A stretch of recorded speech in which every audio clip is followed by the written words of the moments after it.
Hey there, my name is Zoe and my channel is Vegan Mental Iron. This is Zazu, she's my bird. So my channel is all about investing in mental iron, which is really just an anagram of environmentalist. I truly believe that a vegan diet and care for animals and ourselves and the environment is the best thing that we can do for our mental health, and that it's all connected. This is my little baby. She's a little camera shy right now, and I've been wanting to make a video about her more in depth about parrots in general and how they are as pets, her story, how I got her, and everything that I've learned about veganism and birds and healthy and responsible pet ownership ever since I got her. Also, here are my glasses. Can't see you at all, but there we go, that's better. She really likes it in my shirt. She's grumbling too, like really loudly. There we go, good girl. So, I think she actually really likes filming because it's like I'm just talking to her and she's being spoiled and snuggled. Currently she's molting, which means her little feathers, her new feathers are coming in. And bird feathers are made of keratin, like our hair is. So as it comes in, it can be a little bit itchy and uncomfortable for them. And okay, she likes it here. Anyway, so her forever home is today, March 19th. So I got her 4 years ago, around the time that I first went vegan, but I wasn't fully vegan when I got her. I was an aspiring vegan. Oh, there's nothing like bird feathers at your throat. Like, there's something so sweet. I just feel her little heartbeat against my throat. I'm sorry, I'm so emotional. So I guess the story of how I got Zazu really has to do a lot as well with the story of me and birds, and like how I learned about birds and saw them as pets and had them as pets my whole life. And yeah, so when I was born, there were already birds in the house. My mom had some cockatiels, but also some parrots. So the parrots that we always had in my home were blue-headed Pionis. I'll insert a picture. Parrots live a really long time, which is why they can be hard to keep as pets. It's a big responsibility, in some ways more than a dog, because they need a lot more attention, and they're very emotional and intellectual creatures. They're some really smart animals, and they live a long time. So we had these blue-headed Pionis, Moger and Morgaine, and my mom had got them, like one of them I think she got like from a pet store, but it was like basically a rescue situation because the bird had been there for like a year or something and no one had bought it, and it looked really messed up emotionally and sad and needed an owner, so she got Morgaine that way. But she had got Moger before, who was a rescue who lived with a bunch of other birds and had one of his eye poked out by a bigger macaw because he had like flown onto the perch next to it, because the person who was like, you'll see a lot of times people end up with too many birds, or like they can't take care of their birds, and so the people who are like serving as like human sanctuaries that like have all these rescue birds, they end up having too many and there's not enough space for them, and they can run into having problems with each other. But it's better than the alternative, which is like sometimes these birds die because they're not taken good enough care of. There's a common misconception about birds that because of their small size, that they're kind of like a gerbil or a rat or something. And not trying to be speciesist or anything, but certain animals are less of a responsibility just in the practicality of taking care of them. So like a rat, and also they have a shorter lifespan, so it's not as much of a commitment. You just buy bags of food and you give them attention, but you know that they're not going to live for a super long time. And also in the whole pet world, a lot of animals are living less long as they should because of the way that breeding works and things like that. A lot of this stuff I didn't really understand until I've been vegan for a while. There were always birds in my home growing up, and we had a bunch of cockatiels as well. They live about 15 years. So by the time I was like entering my teen years, I think that they had all passed away because they had reached their fully grown age. But all the birds in my home were pretty much rescues.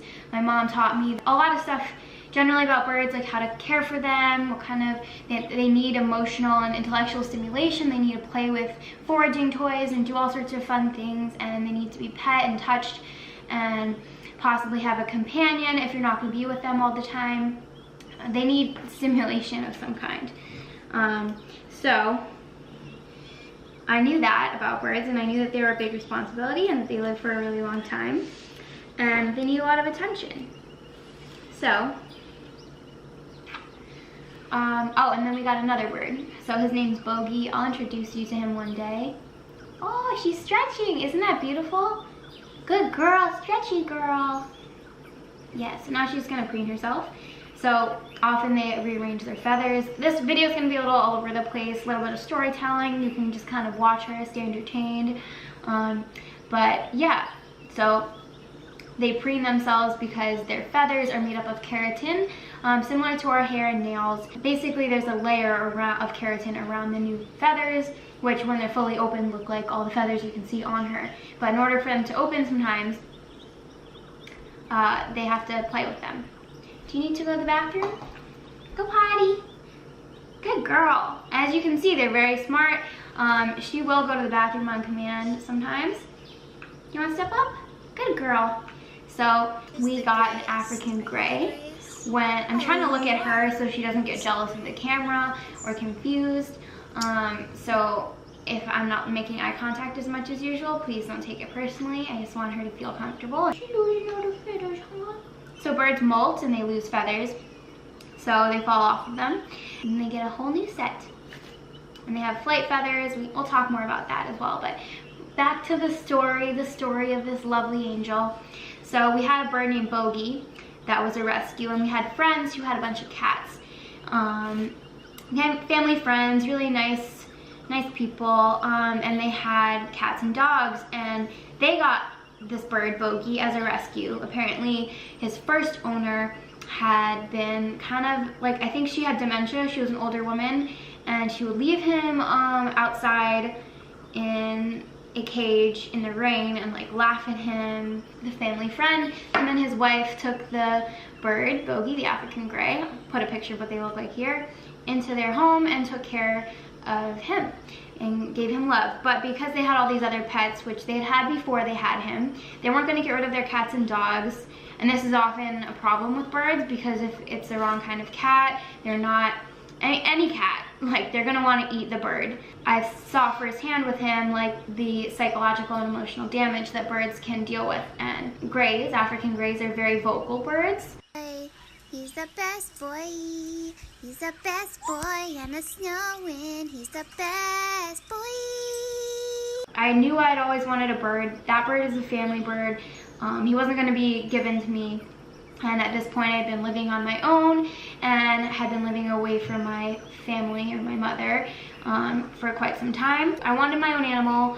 I had held off for a really long time because I didn't feel like I was in a responsible enough place. Oh, look at those stretches. Oh, she's so beautiful.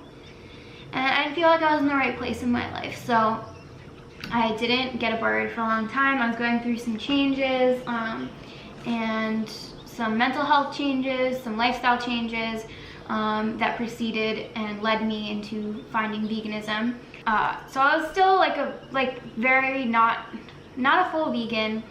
I hadn't seen Earthlings or anything like that. I knew some details about birds and like really wanted to get a rescue, but I was living in this apartment. It was my first real dwelling situation where I really loved my place. I didn't want to get kicked out.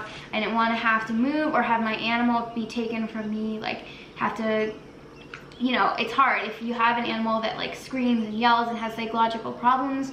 I thought to myself, I should get a blank slate, a little baby that I can take care of and love and train to be well behaved so that we get to stay together for longer. I think if I had the chance to do it again, any other animals that I ever get in my life will be rescues after I've learned what I have about companion animals, especially birds and what they go through. I'm glad I have her, and I wasn't fully vegan when I got her. I was still eating fish. I was transitioning, and she helped me make that transition, and she helped me really change my health, because when she came into my life, I remember the first thing that we did is we snuggled up in bed, watched all of the BBC David Attenborough Birds special documentary on Netflix, and we binge watched the whole thing. We snuggled.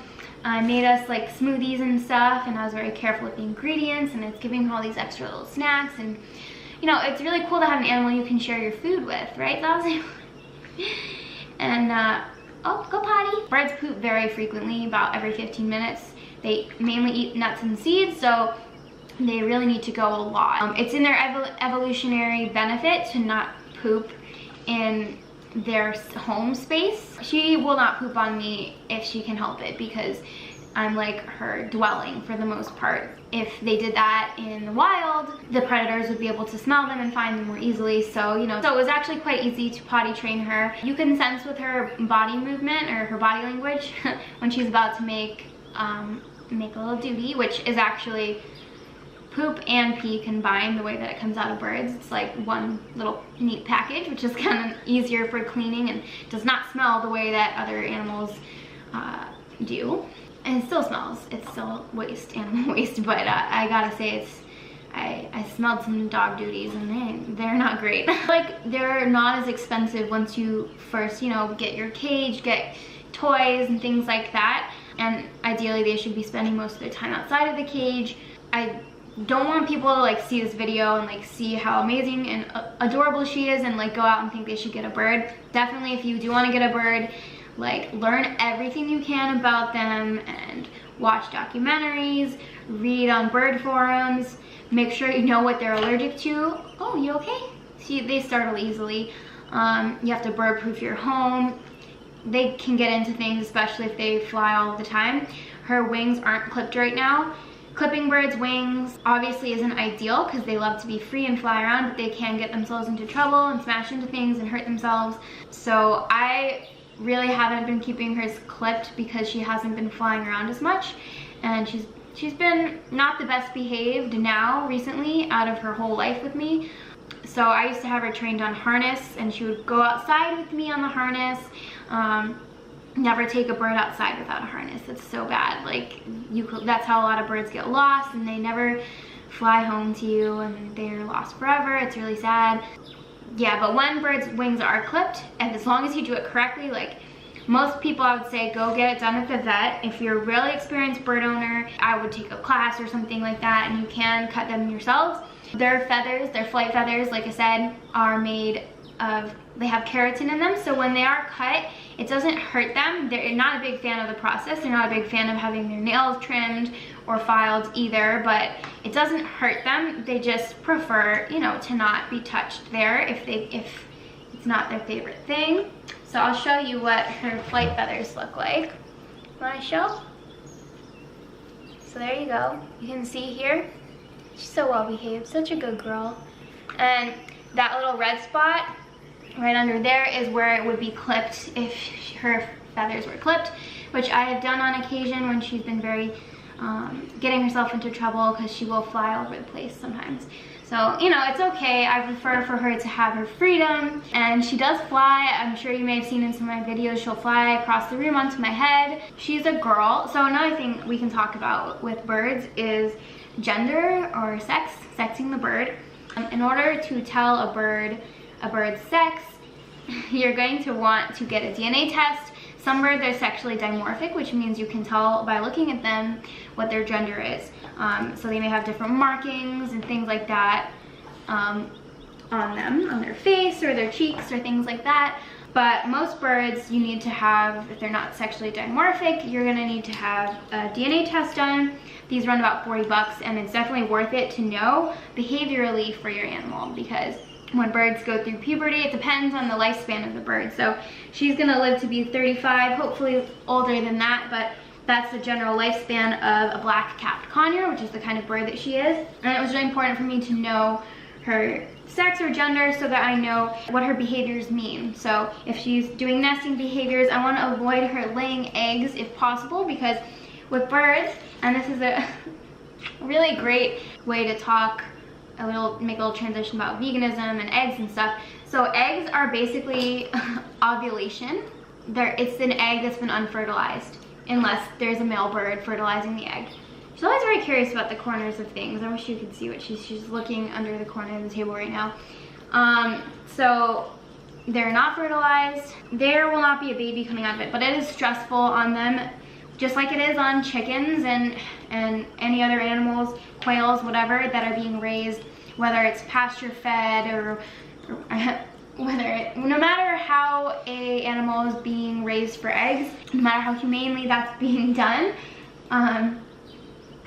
it's still very much stressful for their body, and it depletes them of nutrients when they lay eggs. So, and especially, you know, vitamin D and calcium and things like that, it will deplete their stores. So you really want to make sure your bird, you're not encouraging mating behaviors with a bird that's going through puberty. And the boy birds and girl birds, they can get more aggressive during puberty. So it's something I've definitely noticed. Black cap conure reaches sexual maturity around 3 or 4 years old, between 2 and 4 years old. So I've noticed some changes in her recently, especially as well since I haven't been around as much. So me working like 2 jobs, she still gets a lot of attention, but at the same time, I can see like why she might be moodier. And I think a lot of it is also puberty and little birdie hormones, but you know, we're doing our best. I have a little camera set up on her cage so that I can check in on her when I'm not around. It just makes me feel better. She loves Dimitri's pendants. Oh my gosh. Oh, she's so sweet. This is her. I actually held every bird in the place I was at. It's literally, it was a bird store, and I had like a weird feeling of this is irresponsible how many birds are being bred here. And the guy who ran the place, like, I don't think he's a bad person or anything. Like, you know, people are brought into their own understanding of these animals, and I'm sure he has all the love for them, and I know he takes good care of them. But stop it, she's eating things. She sat on me, and I just bonded with her instantly, and I knew I had to come back for her. And yeah, so she's a girl. I thought she was a boy at first. I named her Zazu. I think it's a pretty gender neutral name anyway. She's beautiful, she's my baby. Sorry that this video is a little scatterbrained, little bird brain. But yeah, we can definitely do more videos about her and about birds. I would love for you to tune in. I really do love animals and want to share things that I've learned about companion animals and veganism, and how veganism is good for animals, and the parallels that I've drawn between pets and other animals, and how they are all worthy of love and life and freedom. Please like this video if you liked it. Hit that notification bell down in the corner so that you get notified every time I post a new video. It really helps me grow my channel, and yeah, I'm really glad you watched this, and I hope you got something out of it. Please, if you have an awesome bird, subscribe to my channel and like post a picture of the bird, message me on Instagram, anything. Like, definitely want to connect with other bird owners, hear about your experiences or your curiosities about bird, or maybe like there was a cool parrot or bird you knew once and you have a funny story. I'd love to hear it. Yeah, birds are a big responsibility. I don't want to be encouraging people, and I want to be setting a good example. Don't want people to run out and get birds. Definitely want to create realistic expectations about birds and what it's like to own a bird. We can talk about behavioral issues. We can talk about fun food to make for them. We can talk about anything you want. Just let me know. So yeah, seriously, thank you for watching, and we're gonna sign out now and say goodbye. Yes, isn't she so beautiful? She's so beautiful. Say goodbye, Zazu. Bye. We're behind you, we're behind you.